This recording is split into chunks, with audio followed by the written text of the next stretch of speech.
Bonjour et bienvenue donc ici à l'atelier pour notre projet que l'on a nommé Prisme. Françoise, pour ceux qui ne te connaissent pas, tu es archéologue et historienne de l'art de formation et tu es actuellement journaliste à la RTBF et tu es plus précisément responsable éditorial en ce qui concerne la culture. Est-ce bien correct? Oui, c'est bien ça. C'est bien ça. Première question que je voulais te poser, comment fait-on en tant que journaliste culturel dans cette période un peu compliquée pour faire vivre la culture? Bien, alors dans ces moments difficiles, d'arrêt total, la culture est pire qu'en sommeil. La culture en plus se meurt, donc il y a deux façons d'approcher la période que l'on connaît par rapport à la culture. Il y a tout d'abord une forme d'accompagnement journalistique qui n'est pas un soutien, comment vais-je dire, convictionnel, mais qui est un accompagnement de tout ce qui se passe sous les radars. Ça, c'est un premier point. Et deux, il y a tous les aspects de politique culturelle, tous les enjeux qui préexistaient à la crise, mais qui émergent, qui ressortent d'une façon cruciale, puisqu'il y a le problème du statut de l'artiste, il y a le problème de la fermeture, le problème de la création, de la musique, du théâtre, des arts de la rue, du cirque, etc. Pour le premier volet, qui est le volet accompagnement de ce qui se passe sous les radars, là, c'est le carnet d'adresses qui prévaut, puisqu'à l'habitude, il y a des communiqués de presse qui relancent toujours les journalistes et qui disent, ben voilà, il y a un tel disque qui va sortir, tel concert va arriver, telle pièce de théâtre arrive sur les planches. Ici, il faut aller sonder ce qui fait encore la vie de la culture, mais qui n'est plus destinée au public. Voilà. Tu travailles sur une chaîne publique nationale. Est-ce un devoir de faire vivre la culture, notamment par rapport à d'autres chaînes qui ont peut-être d'autres lignes éditoriales, motivées par d'autres intérêts? Quelles sont, en gros, quelles sont les missions d'une chaîne publique vis-à-vis de la culture? Alors, d'abord, on a un contrat de gestion qui est très clair, dans lequel il est bien inscrit qu'on a une mission de service public. Donc, c'est la Fédération Wallonie-Bruxelles. La RTBF signe un contrat de gestion parce que c'est une entreprise publique autonome. Donc, il faut se retirer de la tête qu'on est de la télévision d'État, pas du tout. Nous sommes indépendants.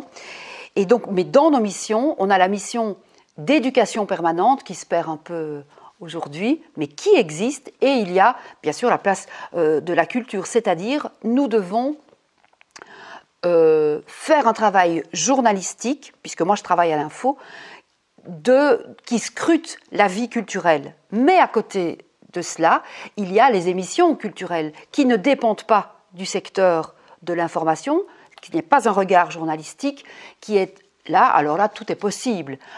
C'est un soutien franc et massif, c'est le projet Restart, par exemple, c'est mettre de l'argent dans un soutien clair et défini au secteur culturel et au secteur musical, par exemple. Même si ça ne dépend pas de l'info, le projet Restart, tu peux nous en parler un peu plus? Oui, alors le projet Restart, bon, il y a ses beaux et ses mauvais côtés, on pourrait le critiquer, mais en tout cas, c'est une décision de Jean-Paul Philippot, qui est l'administrateur général. Il s'est dit, on va faire du win-win. Nous avons une plateforme qui est une plateforme de contenu. Certains appellent ça le Netflix régional, mais c'est une plateforme qui offre des contenus. On peut donc offrir une visibilité en streaming et en podcast et en rediffusion. Et donc on va aider le théâtre, les jeunes musiciens, etc., en faisant du streaming et en fonctionnant sous forme de plateforme d'hébergement. Ça pose toute la question du streaming en culture, mais ce n'est pas notre propos aujourd'hui. Mais voilà, il y a cette démarche-là. Et puis, il y a l'aide encore à la production. C'est-à-dire que, puisqu'il y a des captations de théâtre ou de musique, par exemple, il y a donc une aide à tous ceux qui rendent possible cette captation. D'abord, tous les comédiens sont payés. Et puis, c'est faire vivre des sociétés de prod qui sont à l'arrêt, qui sont à zéro pour le moment. Donc ça, c'est la philosophie de Restart. Voilà. D'accord. on reste un peu sur cette idée de média national qui doit mettre en avant la culture. J'aimerais te poser une question très très large. Penses-tu que la culture, au sens vraiment large du terme, peut résoudre certains problèmes de société?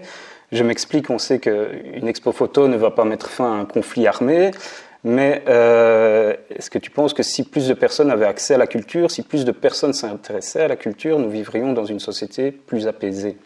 Alors, il y a plusieurs façons d'aborder. Il y a culture dans le sens socioculturel. Ça dépend de la définition de la culture. Si c'est une définition à l'allemande, par exemple, la culture, ça englobe toutes les caractéristiques, y compris les folklores, tous les modes de vie. Dans culture, on peut y mettre tout. Mais si on imagine que la culture, c'est la création, c'est l'écriture, différente, qui est une reconstitution du réel par la création et l'imaginaire, ça ne change pas la face du monde. Enfin, je vais faire une comparaison, c'est comme emmener les jeunes à Auschwitz, par exemple. Ce n'est pas en allant sur les lieux que le jeune devient un militant de la démocratie. Voilà. C'est acquis, c'est constaté, parce que là, ils vont à la rencontre, quand il y en avait encore, de témoins, et on fonctionne par l'émotion, et donc on fait un focus pour éclairer l'histoire. Voilà. La culture, ça éclaire le monde. Mais la culture, il y a des gens qui s'en sortent très très bien. C'est Geoffrey de la Gannerie, le sociologue, qui le dit. Il y a plein de gens qui s'en sortent sans la culture. Quand on dit la culture, ça sauve le monde, oui, mais qu'est-ce qu'on dit là-dedans? Oui, la culture éclaire. Et quand on a la chance d'y accéder, quand elle est démocratisée, quand elle est socio-culturelle, la culture, évidemment que c'est un bonheur, parce que ça ouvre les perspectives, ça donne de la réflexion, ça donne des outils, et puis ça fait fonctionner les neurones, et puis en fin de compte, quand on va voir un concert, quand on va voir une création, on est ensemble et on vit un moment particulier, un embrasement du corps, du cœur et de l'esprit. Donc, voilà, je le résume, on pourrait en parler des heures, mais voilà, c'est un peu mon point de vue. Et puis, la culture, c'est pas un sparadrap social. La culture, c'est pas un sparadrap social, mais la culture au sens très large. Ce qu'on entend, nous, spontanément, je pense que c'est essentiel. Et c'est un essentiel, voilà. Et quand on dit que ça peut être superflu, moi je dis que c'est un superflu essentiel. C'est essentiel, mais ce n'est pas un sparadrap social. Mais alors, que penses-tu, notamment, on est ici dans la région de Charleroi, de cette ville qui a voulu se relever par la culture, à l'instar de Berlin, comme on a cité souvent. Qu'en penses-tu? Oui, Charleroi, c'est pas Berlin, non, ça clairement. Mais je pense que c'est un beau projet. Et puis, en dehors de la culture au sens création, à Charleroi, c'est un territoire. La culture sur le territoire, c'est important, avec ses délocalisations dans le bon sens du terme. C'est-à-dire que la culture, ce n'est pas que le grand musée bruxellois ou le grand théâtre national à Bruxelles. La culture, c'est apporter les choses jusqu'à Charleroi pour que les gens participent à la création qui existe. Voilà, c'est donc une programmation particulière, mais c'est aussi créer, construire, co-construire avec les gens. Donc c'est important. Bon, il y a le théâtre de l'Ancre, par exemple, qui est très inscrit dans son territoire, et les problématiques dans ses productions, ce sont des problématiques qui sont liées au territoire. À l'Éden, c'est une autre façon de faire. Vous, c'est différent. Donc l'accès à la culture, c'est pas uniquement la gratuité dans un musée, par exemple. C'est des gens investis dans un territoire qui animent des projets. Mais moi, je suis pour les deux. Il n'y a pas que le socio-cul et il n'y a pas que la création. Et moi, je suis contre l'idée qu'il y a une culture élitiste et qu'il y a à côté une culture populaire. Voilà. C'était ma prochaine question. Est-ce correct de dire qu'il existe une culture élitiste et une culture populaire? Mais oui, et c'est une vieille rengaine. Hein. C'est le fondateur du Festival d'Avignon qui disait c'est l'élitaire pour tous. C'est-à-dire que moi, je trouve qu'il faut pousser, qu'on doit tous se pousser vers, et que il n'y a pas les sachants et les autres. Et c'est trop souvent comme cela que les choses se passent. Mais c'est dans la pratique sociale de la culture, on le voit bien, qu'on reproduit les inégalités socialement, qui fait le déplacement jusqu'au Théâtre National quand qu'on vit à Charleroi, mais c'est souvent les gens qui, par reproduction sociale, ont eu les moyens. Le plus difficile, c'est l'outil social. Et c'est en ça que c'est important de pouvoir ouvrir la culture et la rendre moins inaccessible, moins complexe.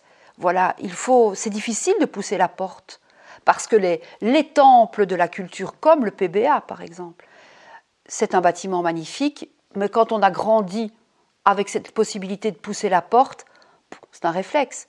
Mais quand on n'a pas donné les codes, à l'école, quand on ne va pas au théâtre, je me souviens ma fille qui était à Vauban, elle était allée, évidemment, elle était tombée dedans, elle allait à l'école. Mais dans sa classe, il y avait des filles qui étaient en réto ou en 5e, c'est la première fois que le prof de français daignait sortir, et encore, c'était pour aller voir Kiss and Cry. C'était même pas, c'était apparenté, entre guillemets, à de la beauté divertissante. Mais les jeunes, on ne leur avait pas appris les codes. Donc, et ce n'est pas qu'il y a les codes de ceux qui savent et des bourgeois et que les autres doivent accéder, mais c'est qu'on doit démythifier et rendre cette culture beaucoup plus quotidienne. Voilà. J'imagine que c'est un peu ton rôle et c'est aussi la question suivante, en restant sur le thème de la culture pour tous. Comment fait-on sur un média national pour parler de la culture au plus grand nombre? Oui. Donc d'abord, comme tout le monde va le remarquer, je ne suis pas un perdreau de l'année. Donc moi, je fais partie des journalistes seniors. J'ai plus de 55 ans. Donc j'ai aussi une approche de la culture qui est l'approche de ma formation et qui est l'approche de ma pratique journalistique. Et donc, en plus, ce qui est difficile, c'est qu'il faut une connaissance assez fine de tous les domaines. C'est difficile pour le hip-hop, pour moi. Hein? Donc, moi, je me suis arrêtée à Cure, quand j'étais jeune. Bon, donc, il faut que j'ai des outils pour entrer, mais que j'ai aussi un carnet d'adresses pour aller toucher ceux qui savent. Tiens, qui a une pratique, qui connaît, qui peut m'éclairer? Parce qu'il faut que l'on puisse faire des sujets sur les cultures urbaines, sur le hip-hop, sur le slam, enfin, ce sont des sujets importants. Dans le traitement, il faut que ce soit aussi un traitement pour le plus grand nombre. Et puis aujourd'hui, à la RTBF, les différentes plateformes sont orientées en fonction d'un public précis. Voilà, il y a Tarmac pour toutes les cultures dites alternatives, enfin hip-hop, voilà. Bon, il y a Classique 21 pour les vieux et le rock, voilà. Et puis il y a Vivacité, par exemple, où là, le public, c'est un public large, populaire, c'est ce qu'on appelle, nous, dans notre jargon, le nous. La première, par exemple, c'est les affinitaires, ceux qui sont en recherche d'approfondissement. Mais le JT, par exemple, qui est la vitrine qui concentre tout le monde, aujourd'hui, la ligne éditoriale du JT, c'est la même ligne éditoriale que Vivacité. C'est donc le nous, c'est donc beaucoup plus ouvert, beaucoup plus populaire, mais en même temps, ça reste iconique, le journal, et c'est 30 minutes. Donc là, c'est un jeu d'équilibre. Et puis, en dehors de cette problématique, il y a l'écriture. Il y a l'écriture journalistique télévisuelle. On doit raconter une histoire d'une histoire du monde qui se raconte par la culture. Et donc, la difficulté, c'est il faut toujours que ce soit au travers de l'expérience, il faut que ce soit compréhensible, et on doit retirer par exemple, imaginons que je fasse un sujet sur le slam, il faut être prudent, parce qu'il ne faut pas que ça tourne à dites, ils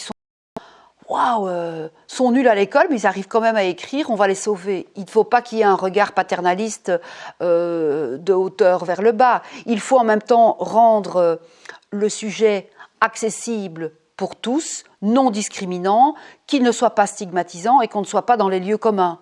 C'est vachement difficile, parce qu'en plus, il faut raconter une histoire les gens, ils font souvent autre chose. Et puis la concurrence est grande. Aujourd'hui, les gens ont des informations tout le temps. Et donc, quand on fait un sujet au JT, en général, les gens, les jeunes et les plus âgés, enfin, ceux qui vont sur les réseaux sociaux, ont déjà une information brute. Et donc, il faut dépasser ça. C'est-à-dire qu'il faut aussi fonctionner par une certaine forme de captation d'émotions, mais juste et posée. Ça ne sert à rien de faire pleurer Margot, hein, avec le petit jeune qui ose aller sur une scène et faire du slam, mais parce qu'il vient d'un milieu défavorisé. C'est un art aussi d'accompagner le portrait de ce jeune et de parler du slam pour que ce soit juste bien, le ton juste, la phrase juste et l'évocation pertinente. Est-ce que c'est clair? C'est très clair. Oui. C'est très clair. J'aimerais revenir sur ce qu'on a un peu discuté auparavant, mais il existe un long et vieux débat qui pose cette question: faut-il amener la culture aux masses, ou est-ce que ce sont les masses qui doivent s'adapter à la culture? En d'autres termes, tout le monde n'a pas les codes, tu en as un peu parlé, pour déchiffrer certaines œuvres culturelles.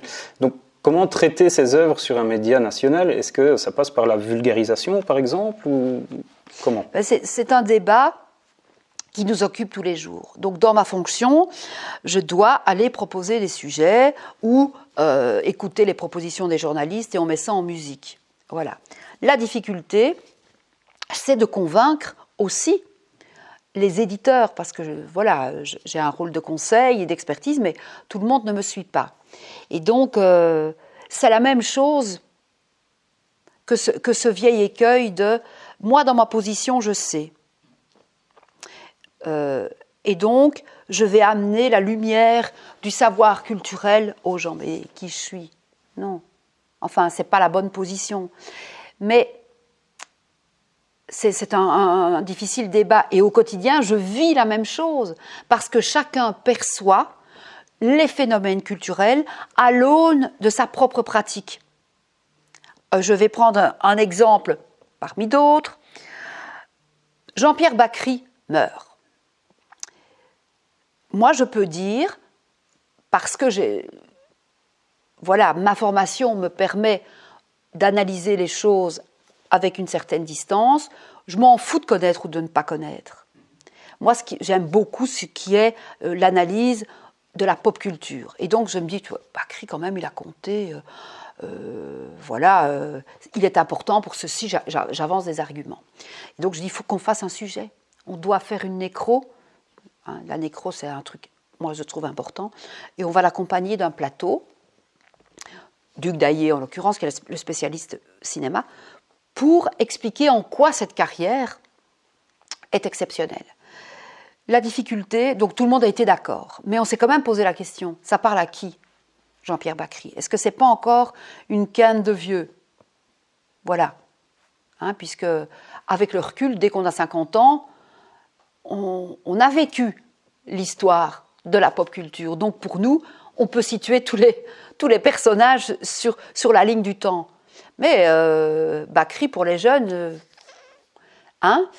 donc je me dis, on va peut-être essayer d'expliquer qu'on va commencer par un film culte, une réplique culte. C'est la réplique dans Didier, avec se sentir le... voilà.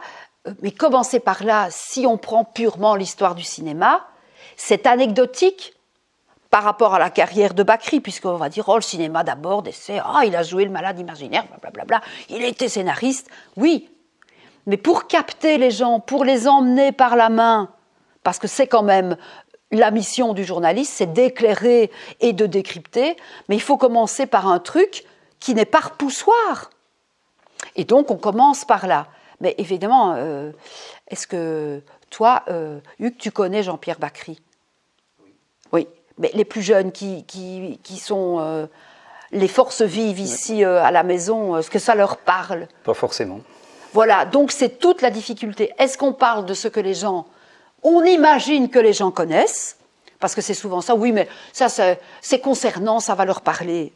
Mais qu'est-ce qu'on sait de ce que les gens... C'est a priori qui est parfois un petit peu dédaigneux aussi, de ils connaissent pas, c'est quoi ça comme méthode de travail? Et donc ça pose toute la question de la mission. Mais c'est la même chose pour un centre culturel, pour une maison de jeunes, pour un théâtre. À qui s'adresse-t-on? C'est quoi le public? Comment on travaille avec le public? Nous avons la même chose, à part que nous, on a une mission d'info. Et que nous sommes aussi destinés à le faire. Mais avec cette contrainte de on parle de quoi à qui? Voilà, c'est parfois difficile. Bon, Annie Cordy, c'était évident. Qu'est-ce qui peut être compliqué? La danse hip-hop, je sais qu'on a fait un sujet quand tous les hip-hopeurs avaient chacun, s'étaient filmés chez eux et avaient fait une mosaïque de hip-hop et créé. Et donc voilà, mais on l'avait lié à la difficulté d'aujourd'hui de devoir danser chez soi. Et donc, mais suivre au jour le jour la vie et l'actualité en info de ces milieux-là, c'est compliqué. Mais cette question, elle est vraiment, avec l'histoire des masses, ça veut dire que c'est les éclairés qui savent et qui amènent à des pauvres gens qui, eux, ne savent pas, alors qu'ils ont une pratique culturelle ou ils n'en ont pas, mais vivent très bien quand même. C'est un long débat. Ouais. J'aimerais bien revenir plus sur peut-être le côté technique, journalistique. En tant que journaliste radio et télé, ça ne doit pas toujours être simple de décrire une œuvre culturelle qui se vit la plupart du temps avec ses émotions. Comment fais-tu? Enfin, j'allais dire, je ne sais pas, mais parce qu'il faut avoir de la réflexivité, c'est-à-dire il faut analyser tout le temps le regard que l'on porte sur les choses. D'abord, le journalisme culturel, ce n'est pas un journalisme de selfie. Ce n'est pas un journalisme de fan. Ce n'est pas parce qu'on aime David Bowie qu'on fait un bon reportage sur les 5 ans de David Bowie, de la mort de David Bowie. Ce n'est pas parce qu'on aime le slam qu'on est un bon journaliste de slam. Parce que le journalisme, c'est un type d'écriture, c'est un regard que je défends moi, littéraire sur le monde, mais c'est aussi une façon de recueillir des informations. Faire un sujet sur un chanteur, sur un musicien, c'est aussi être capable d'aller chercher les bonnes personnes pour décrypter. C'est la même chose que commenter un match de foot. Moi, je me souviens, je ne comprends rien. Je donnerai un ballon à tout le monde. Je trouve que je ne comprends rien. Voilà. Un jour, je fais une interview de Jean-Jacques Cloquet quand il était encore à l'aéroport de Charleroi. Mais comme il a été gardien de but au Sporting, j'ai regardé un match avec lui. Il m'a donc expliqué la stratégie du match. Pourquoi on fait comme ça? Pourquoi on a mis tel gaillard à telle place? Voilà comment. Et il a pensé le groupe. Enfin bref. Mais en culture, c'est la même chose. Il faut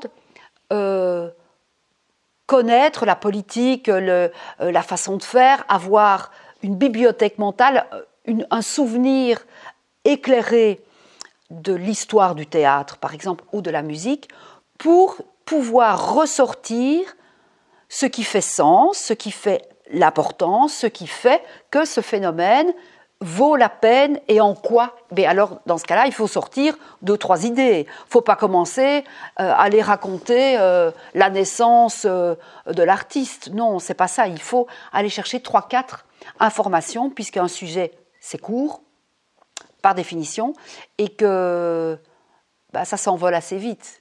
Voilà, les gens devant la télé. Donc, c'est d'abord un travail de l'ombre aussi. De travail, il faut lire, il faut rencontrer les gens, c'est un travail de terrain. Et c'est pas parce qu'on aime Big Flo et Oli et qu'on fait un selfie à la fin de l'interview qu'on fera un bon sujet sur Big Flo et Oli. Je cite Big Flo et Oli parce que je les ai rencontrés. Voilà. Tu l'as déjà évoqué dans tes réponses précédentes, mais la question est là, je la pose. L'art, la culture, c'est en perpétuel mouvement, en perpétuelle évolution. Comment rester à jour? Et j'imagine qu'il faut une bonne dose de passion, mais tu viens un peu d'en parler, pour rester au fait de tout ce qui sort, des nouvelles tendances. Comment on fait? C'est compliqué. Tu l'as déjà un peu évoqué, mais comment fait-on? En fait, il faut savoir qu'on rate des choses, qu'il y a des choses qu'on ne sait pas. Et donc, et puis c'est un travail d'équipe aussi.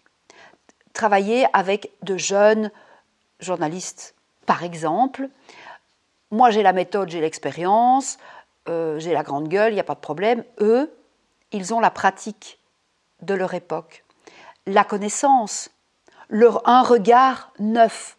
Avec les journalistes, il y a un journaliste à Charleroi avec lequel j'aime bien travailler, c'est Mathieu Van Winkel. Ok, il joue du rock, etc.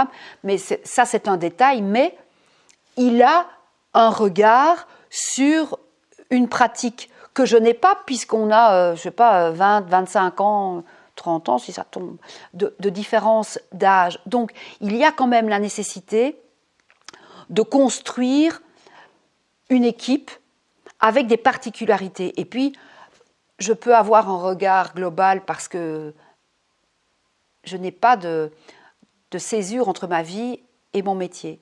Je suis de la vieille école, donc je considère que le journalisme ne s'arrête pas à 5 heures. Et donc, c'est tout le temps. Mais ça veut dire que c'est aussi des contacts, c'est des lectures, et c'est essayer de suivre. Mais je ne pourrais... Imaginons qu'un grand slameur meurt. Imaginons. En 3 minutes, aller sur le plateau, ce serait plus compliqué. Quand une chanteuse plus ancienne comme Juliette Gréco meurt, c'est pas difficile, je peux aller sur le plateau. Tout de suite, elle meurt, 3 minutes... non, j'exagère. Un quart d'heure après, je suis sur le plateau. Oui. Mais donc, on doit construire à la fois un réseau et une équipe. Mais la culture, ça vient souvent après. Dans la presse écrite, ils ont encore leurs grands, aux soirées à la Libre, ils ont encore leurs spécialistes des domaines. Et la culture, même si ça se réduit, ça reste une part importante. Il faut bien imaginer qu'un JT, c'est une première page de journal.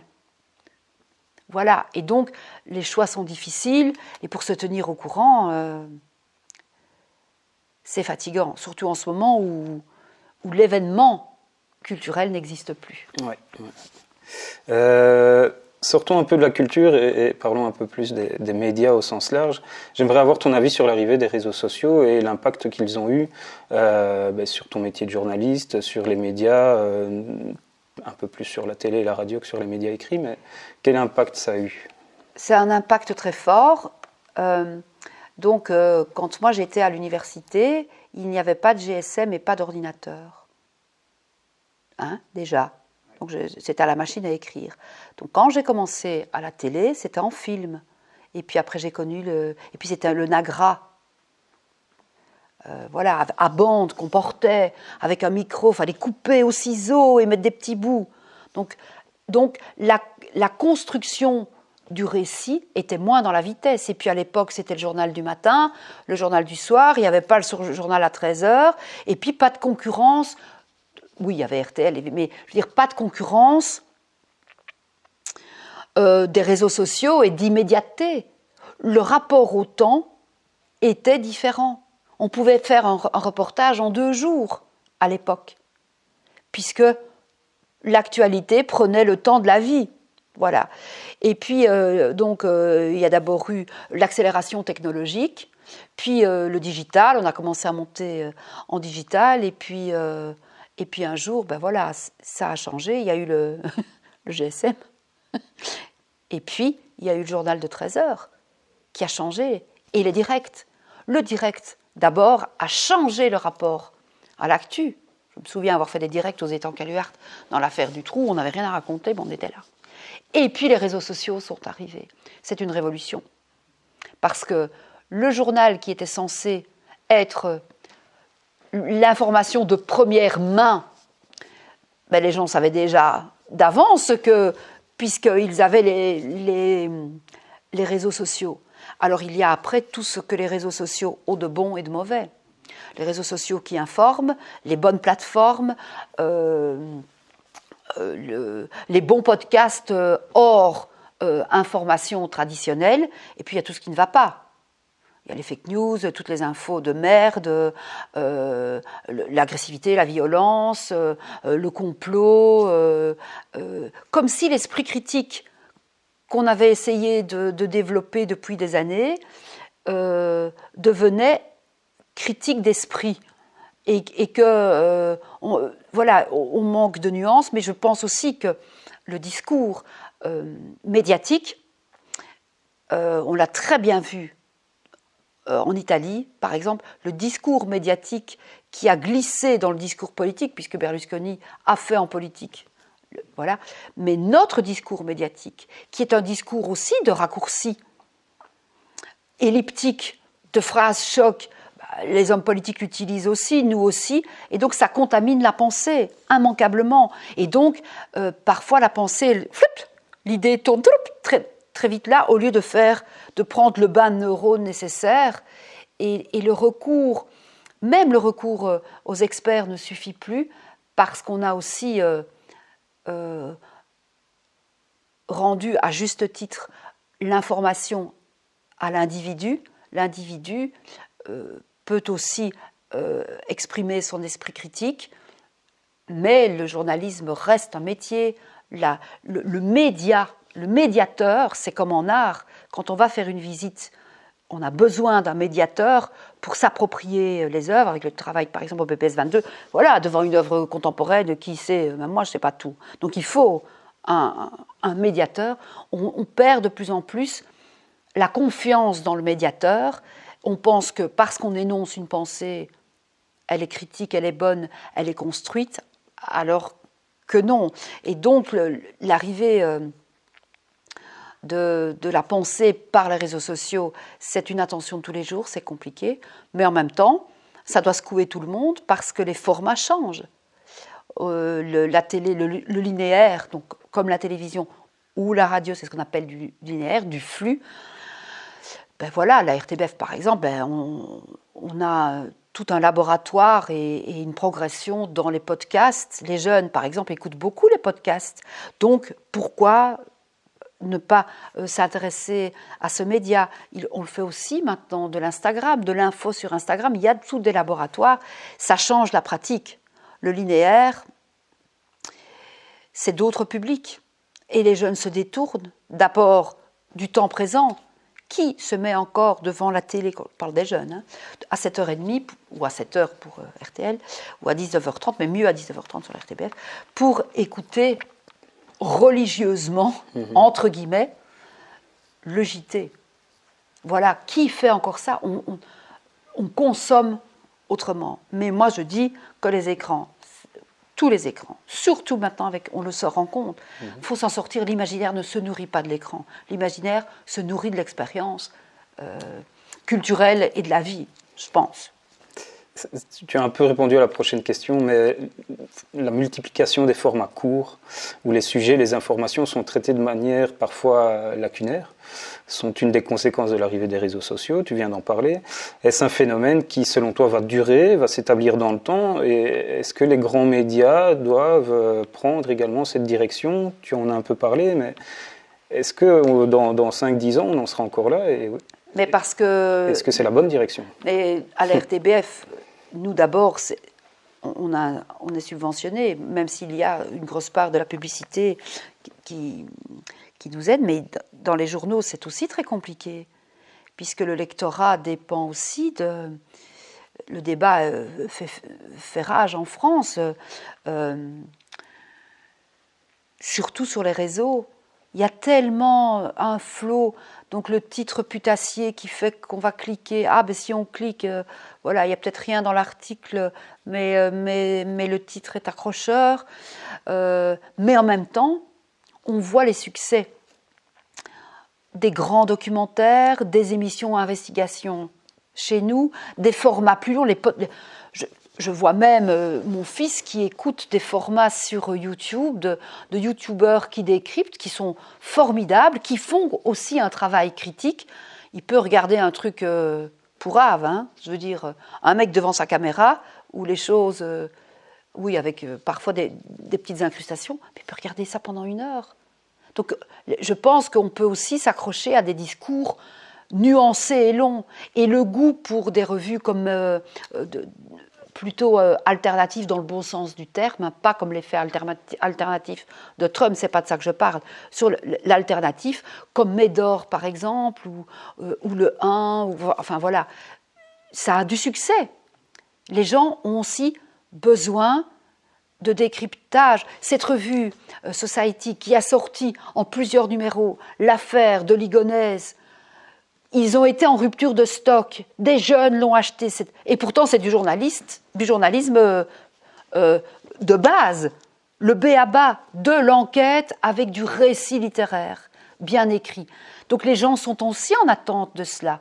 Et donc je pense que, voilà, il y a l'économie, la pratique, les grosses tendances, et puis la résistance. Et je pense que, voilà, et les fanzines, parce que je sais que je suis dans une maison de jeunes, les fanzines, ça doit continuer, parce que c'est un mode d'écriture et de communication, d'information qui reste essentiel. On en arrive déjà à la dernière question, et on va parler d'un sujet qui aurait pu être le sujet principal d'une interview, mais j'aimerais donc l'aborder avec toi, celui de la cancel culture.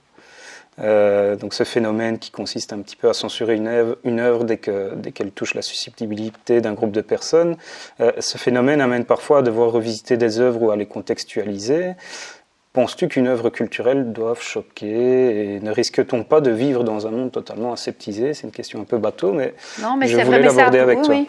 Il y a plusieurs strates à cela. Oui. L'œuvre qui doit choquer, ben oui,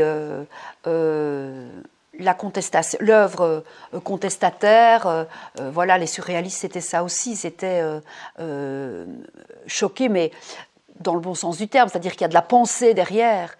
Il ne faut pas non plus faire des choses gratuitement pour en tirer évidemment un effet tout à fait limité. L'œuvre, elle est contestataire par essence. Voilà. Donc ça doit, je pense que l'œuvre doit choquer. Mais je vois qu'il y a une forme de politiquement correct par rapport à l'art contestataire ou à l'art tout court. Je vois qu'il y a une tendance sur toute l'évolution de ma carrière. Il y a des choses qu'on ne ferait plus, que l'on faisait. Il y avait, après les années 60, il y avait une forme d'esprit Charlie, de forme de contestation, de rire bête et méchant, de liberté d'expression qui n'était pas remise en cause. Aujourd'hui, les choses sont très différentes. Il y a alors tout le problème, et c'est de la cancel culture, de l'oubli du contexte. Alors, faire l'éloge de Spector et de son génie, en disant « Oh oui, le pauvre, il était perturbé et victime, hanté par ses démons. » C'est comme si on tolérait que son génie, entre guillemets, de création, soit nourri par ses démons. Le mec, il était quand même en prison parce qu'il a été jugé, quoi. Il est en prison parce que, voilà, il avait assassiné quelqu'un. Et donc, ça me perturbe tout à fait. Je ne pense pas qu'on ne doit pas en parler, on ne doit pas l'effacer, mais c'est la contextualisation ferme, précise, qui est importante. Et il ne faut pas valoriser son génie en disant « bon, accessoirement, le pauvre, il avait ». Non, on ne peut pas. Et les formules, d'ailleurs, retournez voir les titres pour Spector, un génie hanté par ses démons. Je trouve ça scandaleux, ça ne va pas. Mais il faut en parler, prendre le temps d'expliquer ce qu'il a été dans la création musicale. Il faut le redire. Voilà que le dernier album des Beatles, sans son apport, n'eût pas été... Voilà, tout ce qu'il a fait en musique avec la Motown, etc. Enfin bref, voilà. L'effacer, avec ma formation d'historienne, ce qui me choque très fort, c'est de prendre la personne d'aujourd'hui et regarder son passé à l'aune de ce qui revient aujourd'hui, de ce que l'on découvre aujourd'hui. La mise en contexte est importante. C'était quoi l'imaginaire de l'époque? Qu'est-ce que l'on tolérait? Qu'est-ce que l'on savait? Qu'est-ce que l'on ne savait pas? C'est quoi son œuvre dans le contexte de sa biographie? Je pense que c'est important. Mais je sais qu'aujourd'hui, il y a ce débat. C'est la même chose avec le musée de Tervuren, avec la colonisation. C'est un débat épineux. Il faut donc entendre les uns et les autres. À propos des statues que l'on doit déboulonner, est-ce qu'elles sont témoins d'une époque? Est-ce que donc la pédagogie va pouvoir apporter l'apaisement à ceux qui, dans leur chair, vivent encore aujourd'hui le désastre de la colonisation meurtrière? Je ne sais pas, mais je pense que c'est le débat qui doit être vraiment mis sur la table. Voilà. Est-ce que c'est difficile d'être nuancé, et je ne voudrais pas apparaître comme radicale parce que c'est quelque chose qui nous occupe quand on couvre la réouverture du musée de Tervuren, par exemple. C'est un débat nécessaire. Et donc les historiens sont importants, mais aussi les assos qui s'occupent de ça, les archéologues, les historiens de l'art. Je trouve que se nourrir de l'histoire, c'est le meilleur remède et le meilleur rempart à la bêtise et à la pensée courte, je pense. Est-ce qu'au final, le métier de journalisme, c'est pas aussi l'idée d'ouvrir les débats?